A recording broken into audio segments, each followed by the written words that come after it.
Hello guys, welcome. इस video में बात करेंगे हम लोग इमेजिका स्टॉक के बारे में।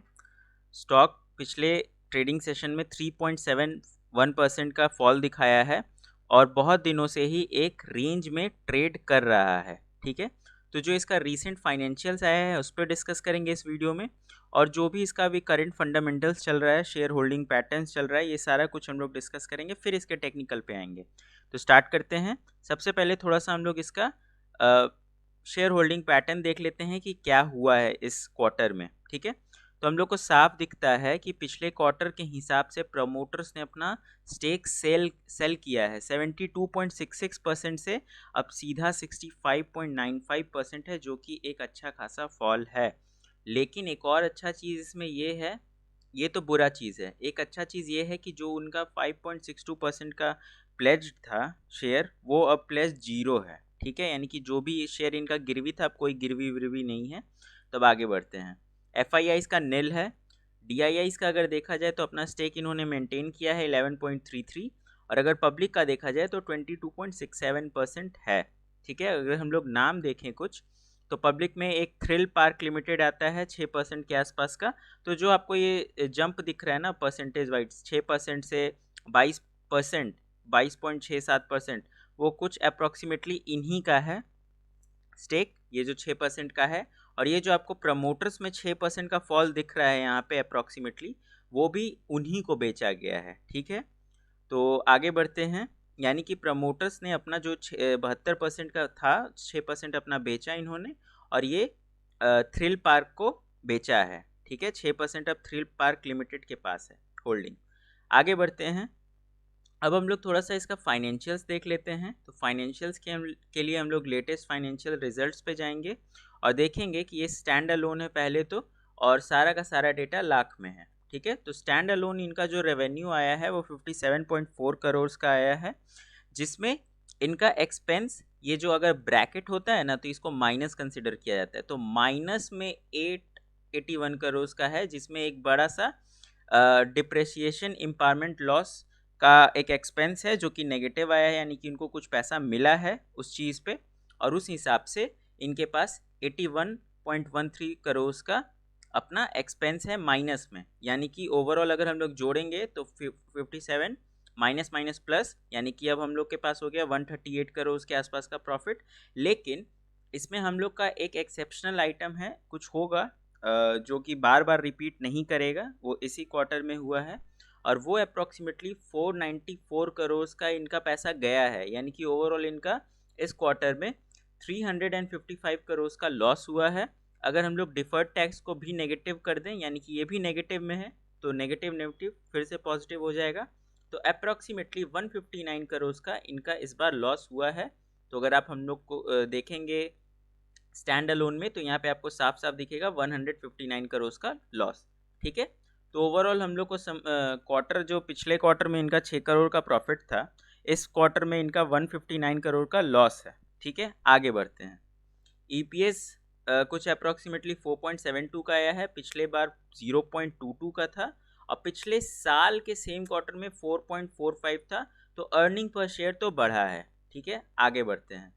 अब हम लोग एसेट्स देख लेते हैं। एसेट्स इनके इंक्रीज हुए हैं सालाना पे 874.5 करोड़ के अप्रॉक्स का एसेट था पिछले साल, और इस बार 1106.65 करोड़ का एसेट है इस बार का।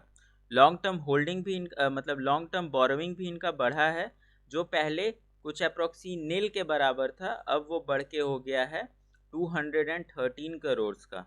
ठीक है, नॉन करेंट अगर लाइबिलिटीज़ देखा जाए तो। अब हम लोग थोड़ा सा इसका डिटेल देखते हैं, रेवेन्यू किन किन सेगमेंट से इनका आता है। ऑब्वियसली ये वाटर पार्क चलाते हैं, तो टिकट्स, फूड, मर्चेंटाइज, रूम्स वगैरह, ये सब सारे तो इनके कोर रेवेन्यू कोर सेगमेंट में आएंगे, और उससे हम लोग देख लेते हैं कि कितना बन रहा है।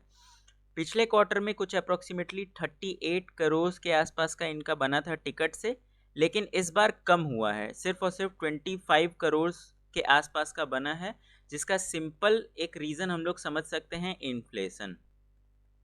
देखिए, ये जो भी चीज़ है, वाटर एक्टिविटीज़ एंड ऑल, ये सब सारा कुछ एक मनोरंजन का चीज़ है। अगर अगर लोगों के जो बेसिक चीज़ होता है फूड, फ्यूल, मेडिसिन, अगर ये सब सारा चीज़ों का दाम बढ़ जाएगा और सारा जो पैसा कमा रहा है लोग उसी में चला जाएगा, तो लोग मनोरंजन के लिए यूज़ नहीं करेंगे। ऐसा ही आप देखेंगे पीवीआर में भी, ऐसा ही आप देखेंगे हर वो इंटरटेनमेंट वाले स्टॉक में।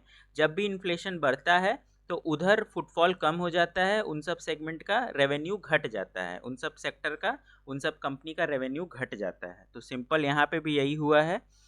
और दूसरा हम लोग देख सकते हैं कि ओवरऑल इनका रेवेन्यू कम हुआ है। पिछले साल पिछले क्वार्टर में 72 करोड़ का बना था इनका, और इस बार सिर्फ और सिर्फ 53.89 करोड़ का बना है। ठीक है, आगे बढ़ते हैं। अब थोड़ा सा कैश फ्लो देखते हैं, उसके बाद इस पे टेक्निकल पे शिफ्ट करेंगे। तो हम लोग को कैश फ्लो दिखता है कि इनके नेट ऑपरेटिंग एक्टिविटीज़ से अच्छा खासा कैश फ्लो, पिछले साल के हिसाब से एक अच्छा खासा कैश फ्लो जनरेट हुआ है। पहले सिर्फ और सिर्फ 4 करोड़ के आसपास का, 4.5 करोड़ के आसपास का कैश था, अब इनके पास 94 करोड़ के आसपास का कैश है, तो ये एक बहुत अच्छा बात है। ओवरऑल अगर देखा जाए तो नेट कैश फ्लो पॉजिटिव है इस साल के लिए, तो ठीक है। कैश इक्विवेलेंट भी बहुत अच्छा है और अप्रॉक्सीमेटली 60 करोड़ के आसपास का इनका कैश एंड कैश इक्विवेलेंट है। ठीक है, तो ये अच्छा चीज़ है। ओवरऑल कंपनी में इस क्वार्टर में एक मेजर चेंज आया है, जो कि एक्सेप्शनल आइटम में कुछ खरीद बिक्री हुआ है लैंड वैंड का, ये भी क्या कहते हैं न्यूज़ में आया था। और अब हम लोग थोड़ा सा इसमें टेक्निकल पे शिफ्ट करते हैं। ओवरऑल जो भी फंडामेंटल था हम लोग समझ लिए। अब चलते हैं टेक्निकल पे। तो अभी स्टॉक ट्रेड कर रहा है 42.85 के आसपास में। एक इसका जो एकदम इमीडिएट सपोर्ट है वो है 41.5 के आसपास में, 41 लेके चल सकते हैं, जिसमें आपको स्टॉक दिखेगा कि बार बार यहाँ से जंप करता है और एक अच्छा जंप करता है। ये जो जंप है अप्रॉक्सीमेटली 3-4% के ऊपर का रहता है। अगर आप देखिएगा फर्स्ट जंप जो था ये 12% का था, दूसरा जंप जो रहा वो भी 12-13% के आसपास का था, और इस वाला जो जंप था वो थोड़ा सा वीक रहा और 10% के आसपास में रहा। तो ओवरऑल हमको एक चीज़ तो समझ में आ जाता है कि ये जो स्टॉक है अभी एक रेंज में चल रहा है, और ये रेंज भी हमको पता है कि ये रेंज कुछ नहीं है, बस एक 42 रुपीज़ से लेके 48 रुपीज़ तक का एक रेंज है।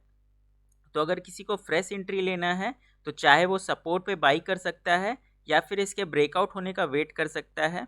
रिजल्ट्स उतने अच्छे नहीं आए हैं, थोड़ा सा फैक्टर इन होने दीजिए मार्केट में उस रिजल्ट को, उसके बाद प्रॉपर अपना जिसको भी लॉन्ग टर्म में पोजीशन बनाना होगा वो अपना इस हिसाब से बना सकता है, जब स्टॉक थोड़ा सा कंसोलिडेट कर जाए तो। आगे देख लेते हैं। अपार्ट फ्रॉम 41.5 रुपीज़ एक अच्छा खासा सपोर्ट 38 रुपीज़ के भी आसपास में आपको मिलेगा इस स्टॉक में, और उसके बाद मेजर सपोर्ट 33 रुपीज़ के आसपास में। अगर इसके नीचे निकल जाता है तो स्टॉक को आपका, अगर लॉन्ग टर्म में भी है तो उसको आपको बेच के निकल जाना चाहिए। और अगर ऊपर का हम लोग रेसिस्टेंस देखेंगे तो ऊपर का रेसिस्टेंस हम लोग को एक प्रॉपर जो हम बताएं 48 के आसपास में रहेगा, और उसका एक जो इमीडिएट जो एक स्विंग हाई था 54 रुपीज़ के आसपास का, उसको भी आप रेसिस्टेंस 2 लेके चल सकते हैं। आई होप कि आपको ये वीडियो पसंद आएगा। वीडियो पसंद आएगा तो वीडियो को लाइक करिए, चैनल को सब्सक्राइब करिए, और आप हमारा फ्री व्हाट्सएप ग्रुप भी ज्वाइन कर सकते हैं, link is in the description. वहाँ पे हम लोग स्टॉक्स जो कि हम यूट्यूब पे पोस्ट नहीं कर पाते, वहाँ पे प्रॉपर डिटेल एनालिसिस डाल देते हैं, स्विंग ट्रेडिंग के लिए भी, ऑप्शन ट्रेडिंग के लिए भी। Thank you, bye bye.